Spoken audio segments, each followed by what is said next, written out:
मोर बड़ापा स्वर्गत कार्तिकेश्वर साहूंकर एकादश अवसर में श्रद्धांजलि सभा एवं स्मृति सभा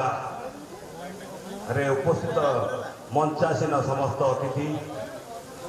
एवं आम परिवार उपस्थित परिवार एवं बंधुवर्ग भाई बंधु कुटुंब एवं निमंत्रित समस्त अतिथि की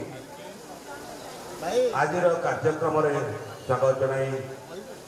मो बड़ा बापा उद्देश्य दुई पद सत कथा कहूँ मुझे बड़ापा आम तो बड़ापा आगे आम बहुत छोट आम पुओ तथापि मुझे जानी शुणी जहाँ देखी मध्य गोटे कथा हूँ बड़ापार जन्म कार्तिक मास नाम कार्तिक मास और मृत्यु जो है सी कार्तिक मास ये गोटे कथा यही से आम कहीपर सी गोटे धर्मपरायण व्यक्ति थे कि सी गोटे अमायिक व्यक्ति थे धर्म बल था एक मुझे चाहिए किंतु सी जो आविर्भाव आमर देखिए लिखाई 29/10/1926 मसीहा एवं तिरोधान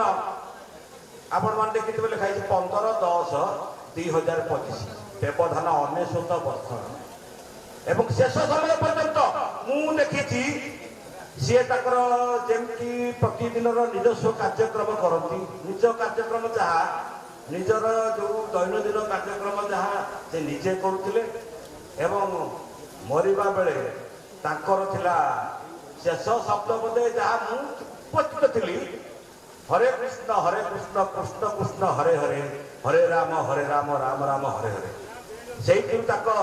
व्यक्तित्व संपर्क में आउ अनेक वक्ता अनेक कहते से दान धर्म करुले समाज सेवार थे मु बड़ा भांगे मुझे कहवाटा मु ठीक भावुँ ये कहबी जदि गोटे भल टंका रोजगार करने जदि आम कह